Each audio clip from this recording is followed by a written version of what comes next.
नमस्कार, मी अनिल जाधव. तुम्ही बघताय आपला अग्रवाल. युद्ध आणि एल निनो या दोन कारणांमुळे आंतरराष्ट्रीय बाजारात खाद्यतेलाचे भाव वाढले आहेत. त्यातच भारताची आयात आता हे पाम तेलाऐवजी सोया तेलाकडे जास्त वळताना दिसते. आपण बघतोय की आतापर्यंत पाम तेलाची आयात जास्त होत होती, पण ऑगस्ट महिन्यामध्ये सोया तेलाची आयात विक्रमी पातळीवर पोहोचण्याची दाट शक्यता आहे. मग नेमकं भारत सोया तेलाचे का जास्त खरेदी करणार आहे? पाम तेल आणि सोया तेलाचे नेमके भाव काय आहेत? सूर्यफुलाच्या बाजारामध्ये नेमकं काय चालू आहे? या सगळ्यांचा आढावा आता आपण व्हिडिओतून घेणार आहोत. आता आपल्या सगळ्यांना जेव्हा आपण दुकानामध्ये आपलं सोया तेल खरेदी करायला जातो, तेव्हा मागच्या काही महिन्यांमध्ये आपल्याला सोया तेलाचे भाव वाढलेले दिसून आले असतील. केवळ सोया तेलच नाही तर सूर्यफूल तेल असेल, शेंगदाणा तेल असेल किंवा आपलं पाम तेल असेल, या सगळ्या तेलांच्या भावामध्ये आपल्याला वाढ झालेली दिसून येते. आता ऑगस्ट आणि सप्टेंबर महिना हा मुख्यतः आपल्या सणांसाठी जी काही मागणी असते ती पूर्ण करण्याचा कालावधी असतो. म्हणजे आपला दसरा, दिवाळी, गणपती, त्यानंतर नवरात्र असते. या सगळ्या सणांसाठी जी काही तेलाची मागणी किंबहुना सगळे जे काही खाण्याचे पदार्थ आहेत त्यांची मागणी पूर्ण करण्यासाठी जो काही पुरवठा करायचा आहे तर तो ऑगस्टपासून सुरू होतो. तसंच खाद्यतेलाचाही पुरवठा सध्या केला जातो आहे. देशामध्ये ऑगस्ट महिन्यापासूनच आणि सप्टेंबरमध्ये ही मागणी आणखीनच वाढणार आहे. ती असणार आहे सणांसाठीचे. देशातली मागणी लक्षात घेऊन जुलै महिन्यामध्ये खाद्यतेलाची आयात मोठ्या प्रमाणात झाली होती, म्हणजे आयातीचं प्रमाण वाढलं होतं. आता ऑगस्टमधले अंदाज हे थोड्या वेगळ्या पद्धतीने पुढे येत आहेत. ऑगस्ट महिन्यात पाम तेलाऐवजी सोया तेलाची आयात वाढण्याची दाट शक्यता आहे. त्यामागे प्रामुख्यानं 2-3 कारणं आहेत. पहिलं कारण म्हणजे एकतर पाम तेलाचे भाव. आता आपल्या सगळ्यांना माहिती आहे, आपण वेळोवेळी आढावा देखील घेतलेला आहे की पाम तेलाचे भाव आपल्या सोया तेलापेक्षा कमी असतात किंवा पाम तेल सोया तेलापेक्षा खूप स्वस्त असतं.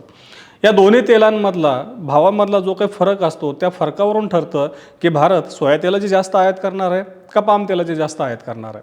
म्हणजे सोया तेलापेक्षा पाम तेल जेवढं स्वस्त असेल तेवढी भारताची पाम तेलाची आयात वाढलेली आपल्याला दिसून येते. मग आता सध्याची परिस्थिती काय आहे? कारण मी तर तुम्हाला सुरुवातीला सांगितलं की ऑगस्ट महिन्यामध्ये सोया तेलाची आयात वाढणार आहे.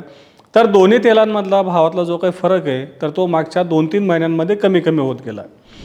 एप्रिल महिन्यामध्ये सोया तेल आणि पाम तेलातल्या भावातला फरक हा प्रति टन $100 एवढा होता. हा फरक आता $50 कमी झाला आहे. म्हणजेच पाम तेल सोया तेलापेक्षा टनामागं केवळ $50 स्वस्त आहे. बरं, दोन्ही तेलांची जर का आयात करायची म्हटली तरी आयात खर्चामध्ये काही फरक नाही आहे.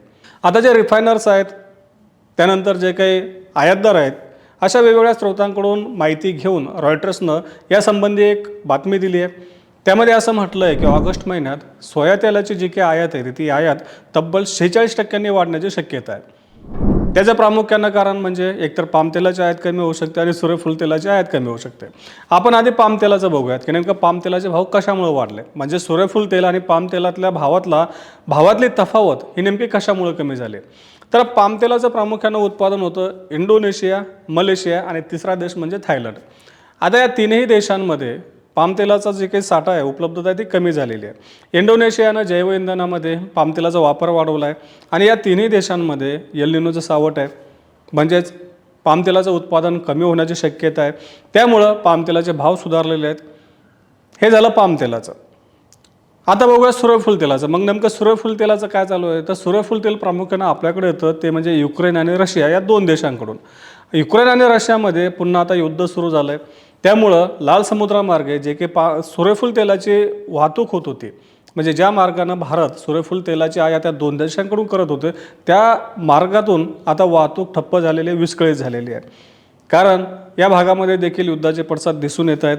त्यामुळे या देशांमधून सूर्यफूल तेलाची निर्यात आता कमी झाली, म्हणजे थोडक्यात सूर्यफूल तेलाची उपलब्धता कमी झालेली आहे.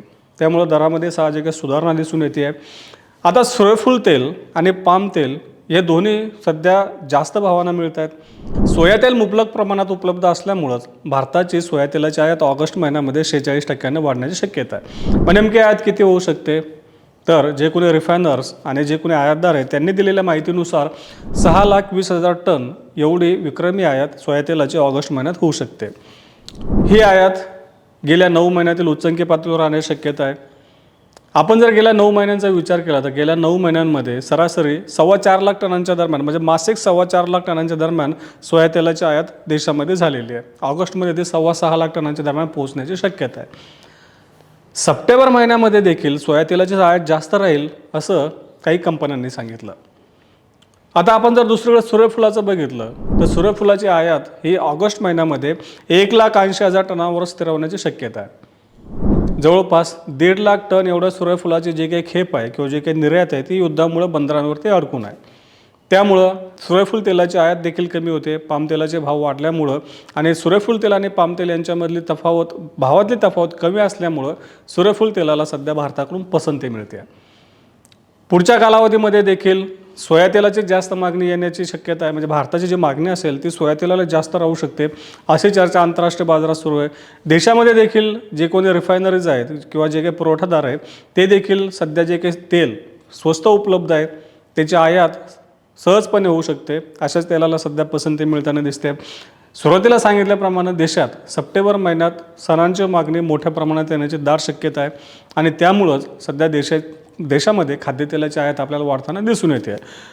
आंतरराष्ट्रीय बाजारामध्ये जे काही समीकरणं घडताना दिसून येतात त्याचा साहजिकच परिणाम खाद्यतेलाच्या भावावरती दिसून येतोय आणि ह्या परिणामानुसार भारताची खाद्यतेलाची आयात देखील बदलताना दिसते, याचं हे उत्तम उदाहरण आहे।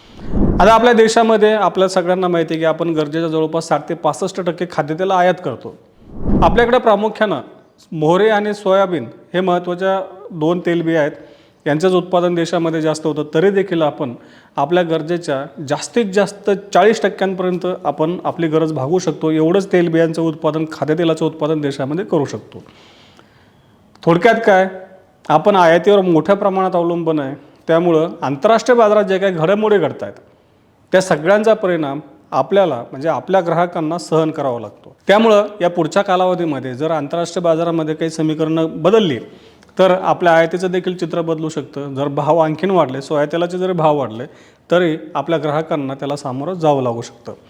आता या पुढच्या टप्प्यामध्ये देशातल्या तेलबिया म्हणजे आपलं सोयाबीन आहे किंवा मोहरी आहे या बाजारामध्ये काय घडामोडी घडतील, सणासुदीच्या कालावधीमध्ये आपल्याला खाद्यतेल कसं मिळू शकतं, त्याचे दर कसे राहतील, आयातीचं काय, याचा आढावा आपण वेळोवेळी घेतच राहू।